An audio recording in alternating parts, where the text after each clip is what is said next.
Two balls and a strike to count on Taylor. Reyes fires, swinging a drive, deep left field. This is way back. Walk the ball. Rich Taylor.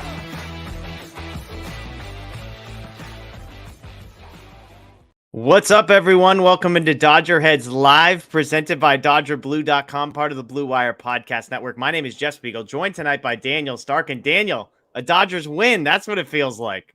Yeah, a shutout too. It's been a while since the pitching staff has performed this well. Quiet night for the offense, but they got it done in the end. So yeah, I mean, feels good to get back in the win column.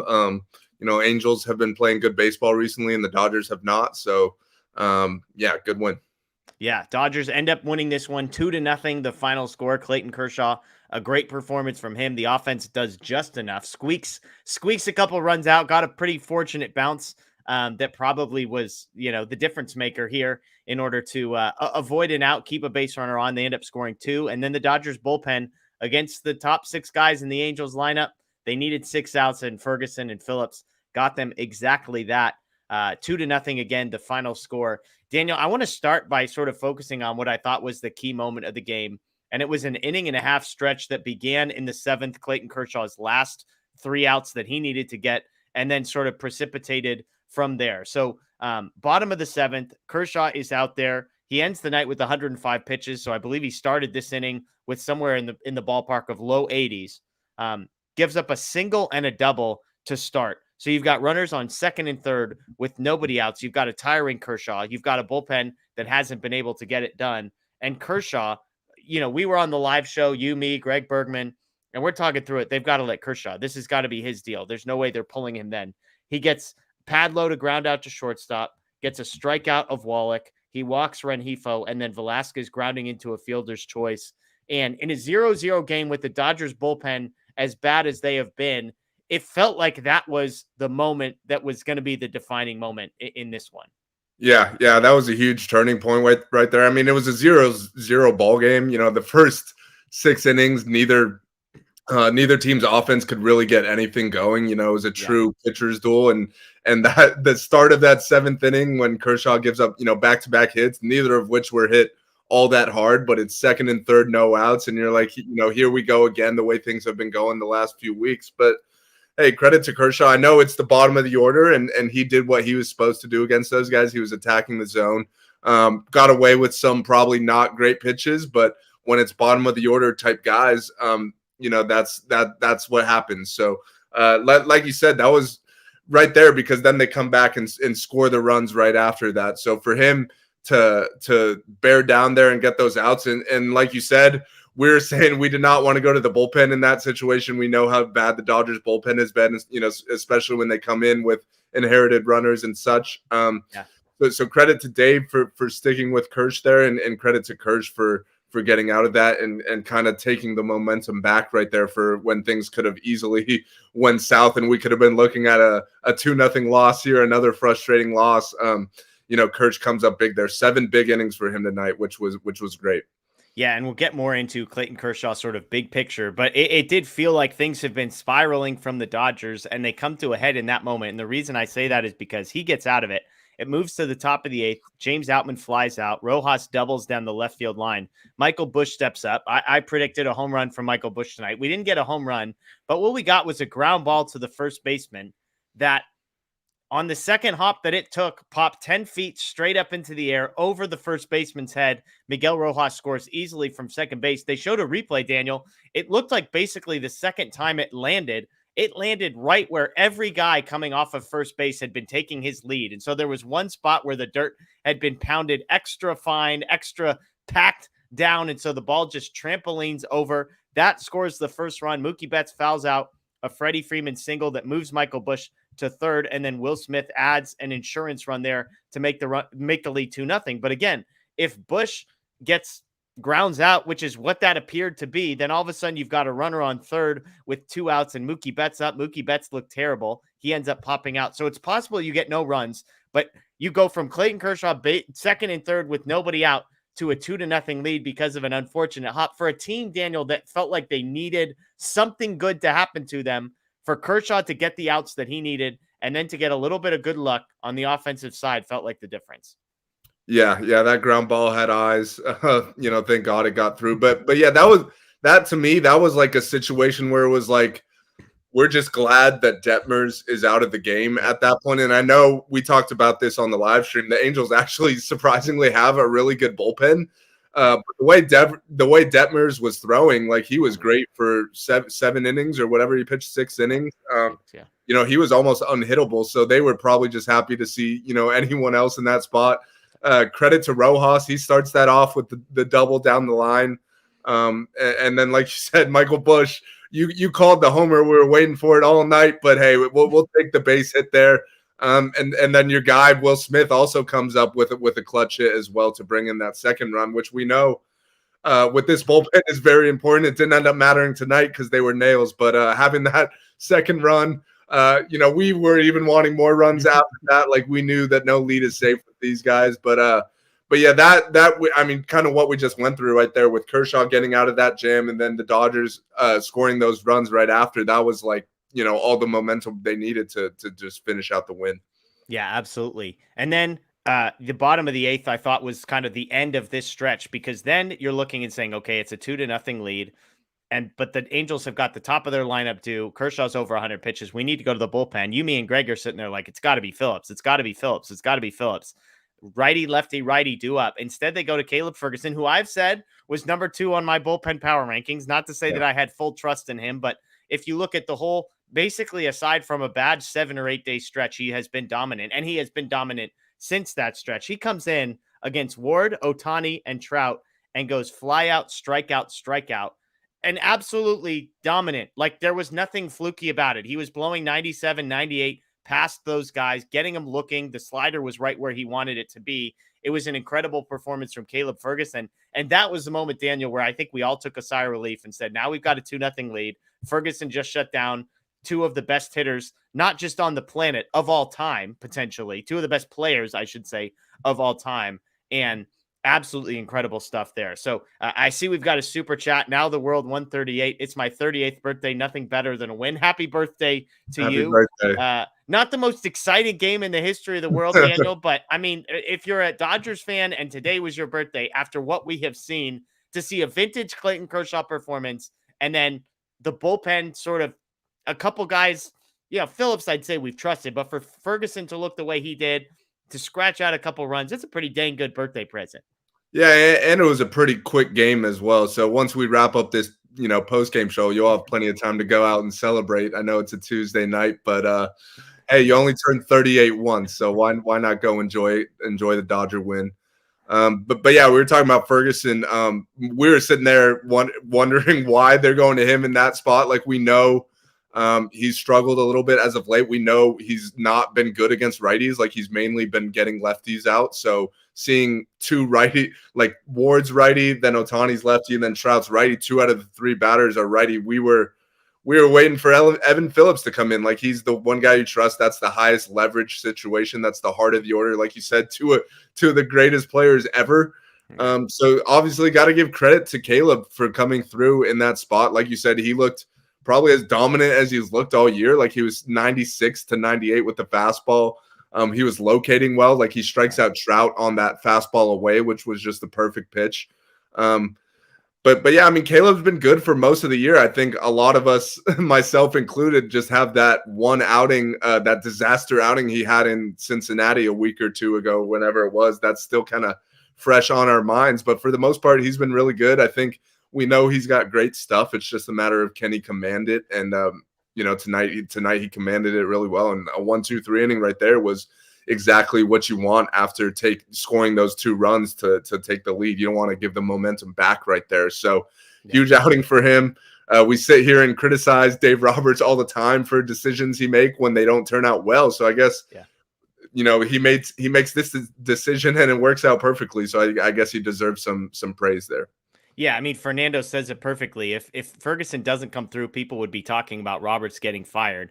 I'm curious your thoughts. I mean, what's going through his mind? Because even though it worked, I still think it's fair to say, why is Evan Phillips not in there against the heart of the lineup, the 2 guys who are most dangerous? You've just scored your 2 runs, so it's kind of a shutdown inning sort of mentality as well. Not to mention Ferguson's a lefty. His splits against lefties obviously much better. They've got a 505 OPS against him. Righties have a 733 OPS. Ferguson's coming in against two righties. Now, the only thing I can think about here is that Ohtani is the lefty in the middle there and is the hottest hitter on the planet right now.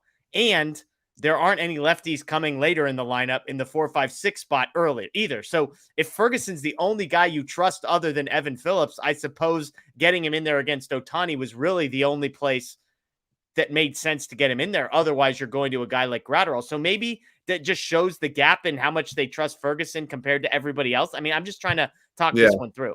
Yeah, I'm not really sure. I do know that the previous inning when Kershaw was in trouble, Ferguson had already gotten up and started to get loose. So maybe at that point they didn't want to sit him down for an inning, get him back up for the ninth. So maybe they just decided to stick with him there. But me personally, I still am going to Evan Phillips in that spot. Like, I think he's by far and away your best reliever. That's far and away the best part of the Angels lineup. That's the highest leverage spot of the game. It's a 2-run lead. It's not like you're up by 3 or 4 runs there. So, one hit and then Ohtani and Trout coming up. They're the tying run or potentially the go-ahead run. So I still would have went with Evan Phillips in that spot. But look, this is a long season, and eventually all of these guys are going to have to get big outs in big spots. We haven't seen it for a lot of the year. But maybe it was a way to try to, test Ferguson to see if you could really trust him in that high leverage spot. Like you said, outside of Evan Phillips, it's not like you got a long list of guys you trust. So, I don't necessarily agree with it, but it worked out. Ferguson looked great, and then Phillips shut it down in the ninth. So, we'll save the complaining for another day, I guess. Yeah, and I mean, again, I'm just trying to talk it out. In the first 6 hitters in the lineup, the only lefty in there is Ohtani. And so if you're going to go Ferguson at some point, at least if you bring him in the 8th, he's getting the one lefty in that group. And by the way, it's Ohtani. So like, he has the best splits against the best guy in the entire lineup. That's the best I could come up with. I'm still not saying I love it, but I guess if Dave is thinking I need to get 3 outs from Ferguson somewhere, maybe he just felt like Ohtani, even though it's Trout on the other side of him, was the best option. I'm just trying to talk this one through. Again, it worked out. That's the good news for the Dodgers. Let's talk, Daniel, who I think about the guy who I think should be the headline of this entire game. And that's Clayton Kershaw. 7 innings, 5 hits, no runs, 2 walks, 5 strikeouts. He gets his 9th win of the game because the offense was nice enough to go out there and score 2 runs as soon as he left. But the 35-year-old Daniel, 2.72 ERA on the season. He's had a couple bumps in the road, but just a vintage Kershaw performance. Didn't necessarily have everything working, but had plenty to shut down, as you pointed out, an Angels team that has been pretty hot lately. Yeah. And I mean, I know they got 2 off days this week, but anytime you're getting 7 innings out of your starter on this team, that's been hard to come by this season. So that was good. I mean, outside of 1 inning from Ferguson, 1 inning from Phillips, he gave the bullpen a complete night off pretty much. But yeah, he was efficient early, and that's how he was able to get through 7. Like you mentioned, we were talking about that 7th inning. I think he threw like close to 30 pitches in that inning alone. So outside of that, he was really efficient. He wasn't missing a ton of bats. Like, he didn't strike out 9 or 10 guys, but and overall, I don't think he was locating all that well. Like, I think he was getting away with some stuff, but I think he was just steady. Obviously, when your offense isn't doing much, that you have to limit the damage. And he was, I wouldn't say he was at his best tonight, but he was definitely good enough to get the win. And I'm glad they did score those runs so he could get the win. But overall, this season, he's been incredible. He had that, in the month of May, he had, I think, like a 5-something ERA. So, but outside of that, in April and in June, he's been exceptional. Yeah, and it is interesting because I kind of was thinking along the lines of you, is that he wasn't necessarily sharp, but you do look at the numbers. He did get 12 whiffs tonight. That's 21% of swings were swings and misses, 9 whiffs out of 32 swings on the slider. He threw 43 sliders tonight. That was the most he threw of any of his pitches, 42 four-seam fastballs, so pretty evenly split there, and then mixed in 18 curveballs. And it's kind of classic Kershaw. He threw 42 fastballs, got 19 swings, just 1 swing and miss. You're not expecting swing and miss on Clayton Kershaw's fastball, but he gets 2 whiffs on 5 swings on the curveball and then 9 whiffs on 32 swings on the slider, which is, again, just enough. against a good Angels team. The top 3 guys in that Angels lineup were combined 0 for 12 against him. So that was kind of the key to Kershaw. You shut down Ward, you shut down Ohtani, you shut down Trout, and that's pretty much a wrap. Drury and Renfroe, a pair of hits apiece, and then Padlo 0 for 3, Wallach 0 for 3, Rengifo 0 for 2 with a walk, and then Velasquez 1 for 2 with a walk as well. So Clayton Kershaw does just enough. On the flip side, Daniel, and again, we're going to get to some questions. We're going to get to player of the game and that kind of thing here. The Dodgers offense was a concern. I mean, this was pretty much a snoozer until that, 9-out stretch that I talked about, beginning of the 7th through the 7th and the 8th inning. Mookie Betts 0 for 4, 3 strikeouts and a foul pop out. He looked as bad really as bad. Mookie Betts has ever looked. Freddie Freeman goes 1 for 3 with a walk and a hit. Will Smith 2 for 4, including the RBI. JD Martinez 1 for 4, but Vargas looked bad, 0 for 4. DeLuca not looking great, 0 for 4. Outman 0 for 3 with 2 strikeouts. Chris Taylor pinch hit 0 for 1 as well. And then Rojas and Bush. I mean, Bush gets credited with a hit there, but really should have been an 0 for 4 for Michael Bush. So I've said on our show on Sunday night that the offense is not something that concerns me. I'm not worried about Mookie Betts, Freddie Freeman, Will Smith, JD Martinez. But on a night like tonight, when it's Vargas, DeLuca, Outman, Rojas, and Bush, that's a pretty concerning 5 through 9. And I get the platoon stuff, and Muncie's hurt, and Chris Taylor was only available as a pinch hitter. But, man, the depth on the offensive side of things on a night like tonight just was highlighted because they decided not to play Peralta. They decided not to play Hayward because of the platoon splits. Again, Taylor unavailable, Muncie unavailable. That's a pretty rough 5 through 9 that performed, I would say, exactly as we expected. I mean, you got the Miguel Rojas double, and Michael Bush should be 0 for 4. The Rojas double would have been the only hit from the 5 through 9 spots. Yeah, I mean, anytime you got multiple guys in your lineup that are wearing numbers in the 80s, that's definitely not ideal. It looked like a spring training lineup pretty much. But, I mean, look, that's just where we're at this point in the season. I do think you got to give Detmers some credit. I think he pitched a really good game. But, yeah, there was just a lot of non-competitive at-bats specifically from the bottom of that lineup. Like DeLuca is supposed to be the guy on the roster right now, the outfielder who's supposed to hit lefties as a righty bat. And it's tough to put a lot of blame on him when he's playing once or twice a week. Like that's not an easy role to have and be successful in. Especially when you're used to playing every day at the minor league level. So it's tough, but guys just got to keep grinding. You got a righty on the mound tomorrow in Ohtani, so we'll see Hayward and Peralta back in the lineup, so you get a little more length there. But I also think the guys at the top, need to do a better job too. Mookie put up the worst 4 at bats we've seen from him all season. Pretty much, he was not competitive all night. Freddie gets 1 hit at the end there, but overall, pretty quiet night from him as well. Will Smith was really the only guy who did anything. And Will Smith almost had a home run in the at bat that ended up being an RBI. He missed a double or a home run by about it was just foul. But yeah, I mean the lineup is the bats have been carrying them for most of the season, but they've kind of gone quiet the last few games. So that's not ideal, and it's not going to get Ohtani on the mound tomorrow. That's not going to get any easier. One thing I would have liked to see, and it's tough when a guy like Detmers is just pounding the zone, but I would have liked to see them get his pitch count up a little earlier in that game so he doesn't get through 7 innings there. But it's tough. Guys were striking out early in the game, and because of that, they were more aggressive in their later at bats, just trying to put the ball in play, and they just weren't finding any success. Yeah, MH makes the point that you and I made at the very beginning. I mean, 4 rookies in the starting lineup for the Dodgers. I can't remember the last time they had that, but you've got DeLuca, Outman, Vargas, and Bush all in there with Rojas sandwiched in the middle of them. So the 5 through 9 I'm talking about there, 4 of them are rookies, and the 4 rookies, again, if not for a Michael Bush fortunate hop, would have been an 0 for 15 for that group. But again, Bush gets the hop. It goes down as an RBI single and a run scored, and a good piece of base running by him, by the way, to advance to third base on Freddie Freeman's single as well. So good news there. You did mention Reed Detmers, who pitched for the Angels.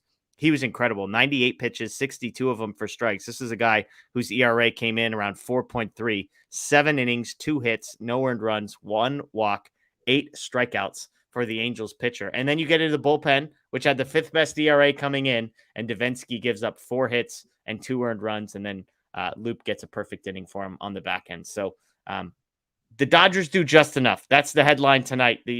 For all the crap we've given the pitching staff, they came around. The starter gave you 7 shutout. The bullpen gave you 2 shutout. And so the offense is probably like, hey, all these games we score 5 or 6 runs and lose. We were due for a 2-run, and that's enough from the offense. So let's get to player of the game. This is something we try and do all the time. And as long as Scott's not on here, not really answering my questions when I ask him, we get to it. This feels like a pretty easy one. We've started to do kind of a top 3. I think there's probably a group of 3 that we feel good about. I assume, Daniel, we're both going to agree that Clayton Kershaw is the player of the game here. Yeah, there's no question about that. I mean, the offense was quiet for most of the night, and if he doesn't have the outing he does, you're probably down 3-0 in the 8th inning, and then it ends up being a loss. So, yeah, great outing from him. Unquestionably the number 1 spot for player of the game. So who do you got in the second spot? You've got some options here. You got a couple relief pitchers that did their job. You've got Michael Busch with the go-ahead RBI. You got Will Smith with a pair of hits. Who do you want to put in that number 2 spot? This might be a little bit of a surprise, but I'm gonna go Caleb Ferguson here. I think, first off, we disagreed with going to him in that spot, so he proved us wrong. And look, he faced the heart of their order, and like we've been talking about, 2 of the best to ever do it.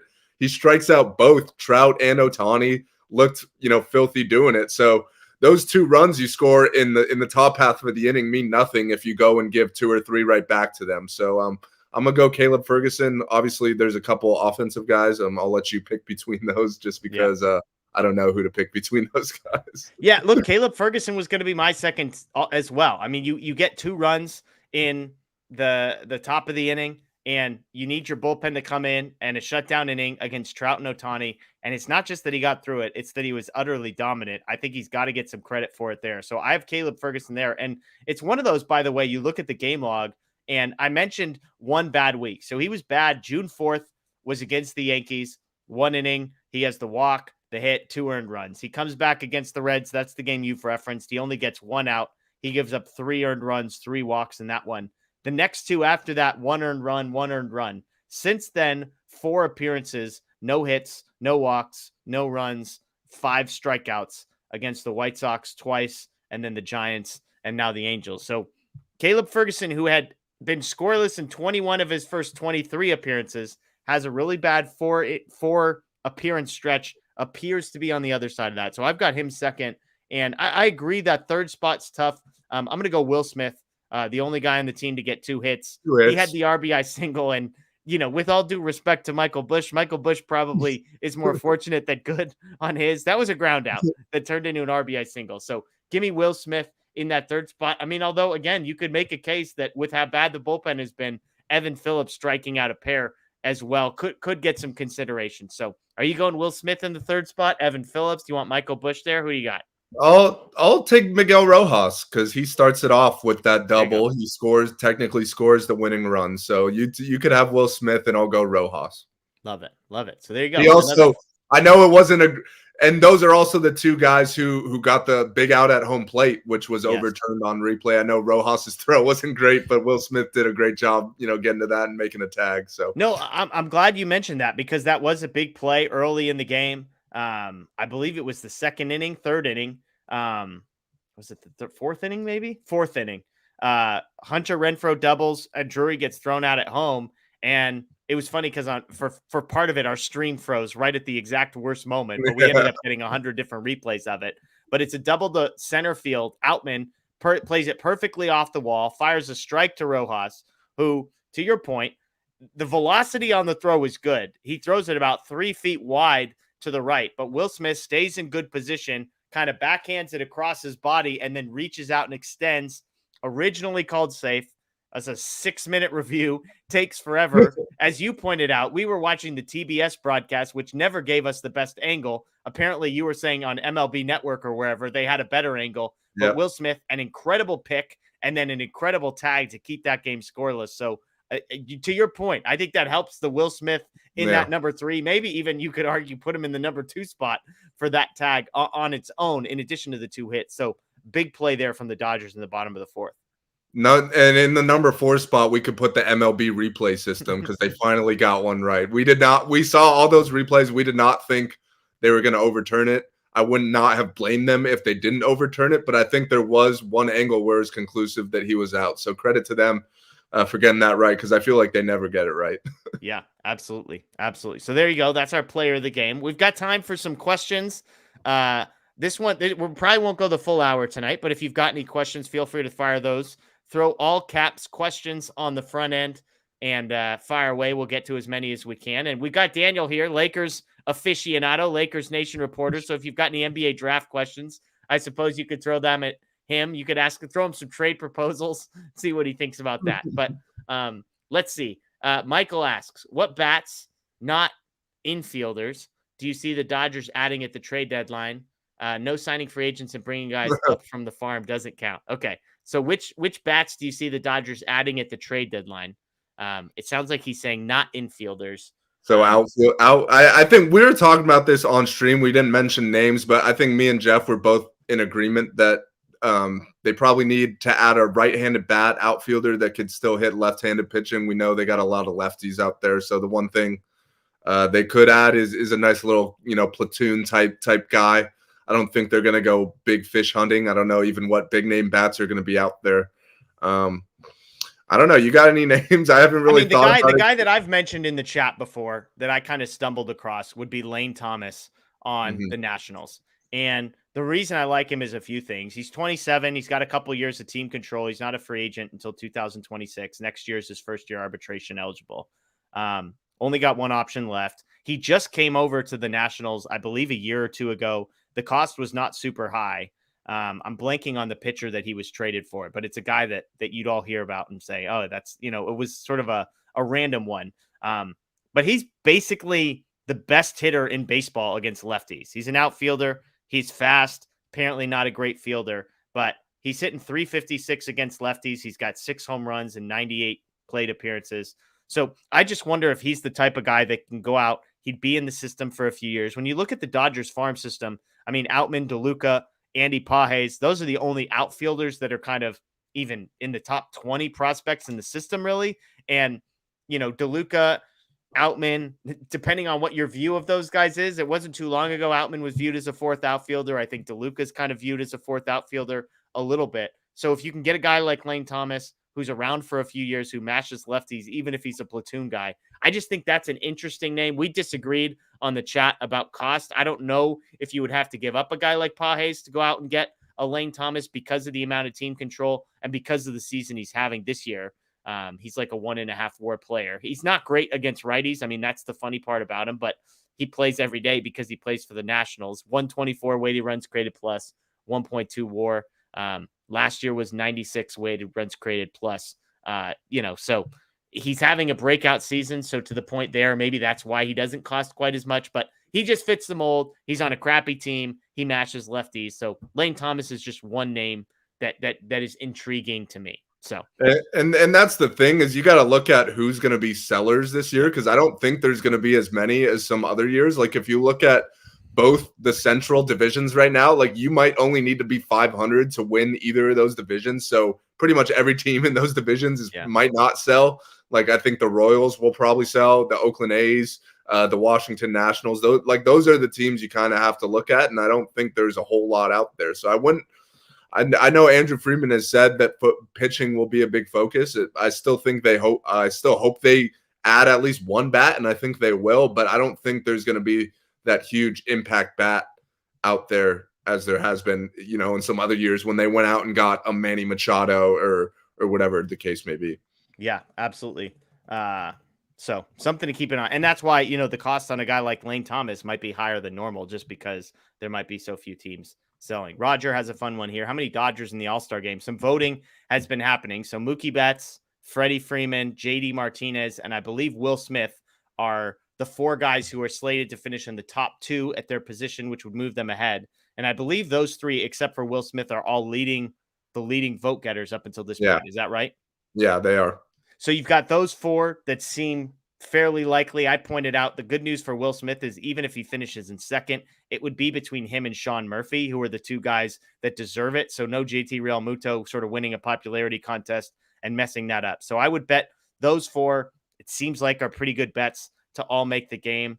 Kershaw, probably the fifth, and that's it. I mean, maybe Evan Phillips as an outlier, but it doesn't feel like the Dodgers are going to get the benefit of a guy who doesn't have a ton of saves in there. So I would guess those four plus Clayton Kershaw would be the five for me. Yeah, no, I'm with you. I think Max Muncy was in the mix, but he was slumping a little. Now he's hurt, obviously. And if you look at third baseman, other guys have started to pick it up a little bit. Arenado's been playing better. The Rockies are going to have someone that needs to make the team, and Ryan McMahon is kind of the only guy over there that's been solid. So I think he's probably out of the mix now. But I think if they get five, I mean, that's pretty much, you know, one of the most for any team in the league this year. And I think all five of those guys so far have been deserving, but we still got a couple weeks to go. We'll see. Yeah, and Mookie's saying if he does make the All-Star game, he's going to hit the home he run. will make the team. I love how he says that, trying to be modest. Like there's a chance he doesn't make the team. Easy asks, will Bush continue to play regularly at second base in place of Vargas when Muncy returns? Do you think Michael Bush has done enough, or maybe the flip side, has Miguel Vargas been disappointing enough to justify potentially leaving him in there? Yeah, I mean, I definitely think I'd like to see a little bit more out of Bush just because of how much Vargas has been struggling, but I also don't want to go completely away from Vargas. So I think it could be some sort of, you know, like a platoon type thing there. But we got to see, you know, Bush produce. I know he gets that one hit today, drives in the winning run, but outside of that, we haven't seen a whole lot from him since he got called back up. I know he was tearing up AAA, which is always good, but there's a difference between AAA and the majors. But yeah, I mean, Vargas has been in a really bad slump. He's pretty much been their everyday second baseman all year. So I definitely think he could probably benefit from a little bit of time off, but I don't want to move away from him completely because I still have high hopes for him long term, and I still think he'll get out of this eventually. But I do think, you know, if he continues to struggle, I do think you now have, once Muncy gets back, you at least now have some other options, whereas most of the year you did not have other options. Do you think, would you leave Bush at third and move Muncy over to second? I feel like Michael Bush, I mean, it's a small sample size, but he's made a couple decent plays, and Muncy has struggled there. Muncy's also said, I believe, that second base is his favorite position to play. So yeah, I'd be curious if moving Muncy over to second base, a position he feels better at, maybe clears his head, helps him focus on hitting. I don't know, just throwing stuff out there. Yeah, no, I think that's a possibility. I don't like see them take ground balls every day, so I don't know where Bush is more comfortable. I know Max Muncy has said he likes second base better, and he's kind of struggled a little at third this year. So yeah, it could be a little rotation type deal there. Yeah, TQT asks, our lineup is ranked high, but it's short on depth. 5 through 9 are inconsistent. How can we improve on this? Is it just waiting until Vargas, Outman, etc. hit or make a trade? I will say this was kind of the worst lineup you're going to see the Dodgers put out there because of the matchup against the lefty and because of who is out. And so if you just look at the 1 through 4, we all feel good about. If Max Muncy is in there, even though he's hitting 195, he's hitting home runs, he's been a pretty good player offensively on the whole. And I don't know. I know people will disagree. I still have hope for Max Muncy. Chris Taylor against lefties is a guy that you feel good about. Peralta and Hayward against righties are both guys you feel good about. And so all of a sudden now we're talking a 1 through 7 that you feel good about. And then we're talking about Vargas and Outman and Rojas and Bush and whoever else kind of in the 8-9 spot. So I do think I wouldn't overreact to tonight's lineup performance, I guess would kind of be my take on this one, Daniel. Yeah, I mean, I just think they're just going to keep platooning guys at the bottom of that lineup. Like if you don't have, you know, guys who are solid all-around hitters against both righties and lefties, then you're going to take a guy who's good against righties and a guy who's good against lefties, and you're going to platoon them and hope that you get, you know, at least solid to above average production out of those two guys. So I think we're going to see a lot of that. I don't think there's going to be some huge move where you bring in another, you know, high impact bat. I do think if you look at 1 through 5, when Max Muncy's healthy, that's a really good 1 through 5. So it's not like you need the bottom of your lineup to carry you necessarily. But I think, first of all, guys need to be better. Like I think Vargas and Outman, who are on the screen right there, there are two guys who have been really struggling lately. And I think eventually. We're hoping that they're going to come out of it. That remains to be seen, but I think that's part of it. I think guys like Peralta has been better in recent weeks. Yeah. So yeah, Chris Taylor's been better too. So I think you're just gonna keep mixing and matching, and hope for the best. I think we've seen them make some minor league signings here that if there's another injury or two, or if some of these rookies continue to struggle, we might see some of those guys come up. Cole Calhoun, they signed last week. David Dahl, they just signed today. So those are some guys who in the past have had some success. I know the expectations aren't high or anything, but if you're in dire need, maybe those are guys that get looks. We'll see if I assume they'll continue to do that type of thing, whereas like guys get DFA'd elsewhere, they don't have a place to play. We'll bring you in. The Dodgers still have that reputation where guys come to kind of revive their careers. So we'll see if you sign 4 or 5 of those type of guys and one of them ends up being solid for you, like you'll take that. Yeah. Yeah, and we could do this one quickly. Alleluia says, how concerning is it that once rookies get called up, they go cold, even though they rake at AAA? That's the nature of it. I mean, AAA, the numbers are always going to be inflated offensively, and it's a huge jump from the minor leagues to the major leagues. It's why pitchers like Gavin Stone get shelled as well. And so I think it's just a reminder that what James Outman did in the month of April is not the norm. Like the norm is more of what James Outman has done in May and June. So something to keep in mind there. Let's see. TQT, Bickford is coming back to help us get past Oakland for worst bullpen ERA. Is there any chance he gets DFA'd before he even appears in the game? I feel better about Bickford than like 5 of the other guys they got on the 40-man roster, Daniel. I mean, I'm not saying Bickford's amazing, but like at least you know what you're getting from Bickford. I'd take like a 4.6 ERA compared to like Taylor Scott and Nate Robertson and Nick Robertson and whoever else these other guys have been throwing out. I'm longing for the days of Phil Bickford, Daniel. I also don't really think they're in any sort of position to start DFAing healthy arms. They need all the arms they could get right now. Like you said, Bickford is not great by any means, but he's at least been solid at times. He's been average. I think he had that one great outing that kind of he saved them that one night, but he threw like 3 innings or whatever it was, and his arm was never the same after that. So if he's healthy, I think he could at least be decent enough where he's, at least eating some innings for you. So I don't think they're in a position to really DFA anyone at the moment. This is a good question from David. He loves that the rookies are playing a lot. Which one stays for the long run? If you had to bet on Bush, Outman, Vargas, DeLuca, which would you bet on? I'd still bet on Vargas in the long term. I think he's shown at every minor league level that he has, a really good hit tool. And I know he's struggled some this year, but he's just a rookie. He's learning a lot. He's playing a new position. And I think he's gotten better defensively as the season has gone on. So I'd still say I think he has the best prospect pedigree out of all those guys as well. Like coming into the season, he was the highest rated prospect of the bunch. So I still think long term, as bad as he's been the last month or whatever, I still think I'm still the highest on him long term. Yeah, I think so too. I mean, look, I was all in on Outman to begin the year, and it's looked really, really, really bad the last 4 or 5 weeks. And so, Vargas, it's not to say Vargas has been awesome, but I mean, even like people are saying, hey, let's get Michael Busch some more ABs. I mean, Michael Busch has a 550 OPS.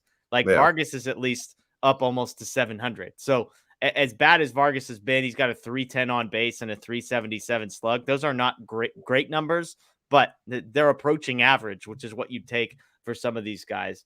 Outman's still at 750, but that was over 1,000 for a month. So keep that in mind. Let's see a couple more questions if we can get to them. People ask about who's pitching tomorrow. I did see Dave confirmed that it will be Michael Grove, but he didn't say what the roster move is going to be. So because they just sent Michael Grove down a few days ago, someone's going to have to go on the IL for them to be able to call him back up. So we'll see tomorrow, I guess, who that's going to be. I don't know if there's any candidates. But yeah, it will be Michael Grove versus Shohei Ohtani tomorrow. So definitely advantage Angels there, but we'll see. Yeah, and I mean the rumor that we were kind of talking through, to your point, somebody has to go on the IL in order to recall someone quickly, would be Tony Gonsolin is kind of the only name that really makes sense.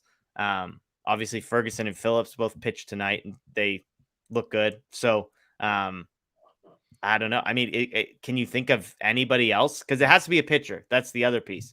So it would have to be a pitcher. It could be a bullpen guy. It could be, I feel like they have 2 or 3 guys up who, are, expendable at this point, and you can just say they have shoulder soreness or something. I don't know. We've seen that out of the Dodgers before. But yeah, you're right. It has to be a pitcher, and it's tough because if you put if you put Gonsolin on the aisle, then that means he's out for at least 15 days. So that you're down another starter at that point. I know Julio's about to make a rehab start, but he's probably at least. I think they said Friday. They're hoping for Friday for Julio. So that means he's still at least a week away from being back. So we'll see. I think it'll probably be some reliever who's not a leverage guy, if I had to guess. Okay, Michael Vesia. I think that would be you would get some positive reviews for something like that. All right, let me get you out of here with one Lakers question. I asked you this on the live show. Again, Daniel's the beat guy for Lakers Nation, our sister site. So any crazy predictions of the next Thursday night is the draft. So, as we're sitting here, we got about 72 hours. Do you think anything crazy happens with the Lakers in the next 72 hours? As much as I'd love to say yes, I do not. They have the number 17 pick, which I think in this draft, you could get a guy who could come in and be a rotation player right away, not necessarily a star, but I think they're going to keep the pick. I think they'll draft at 17. And I think I think the big question is what they're going to do at the point guard position. Are they going to re-sign D'Angelo Russell? Can they get Chris Paul? Is there another big swing they could take out there?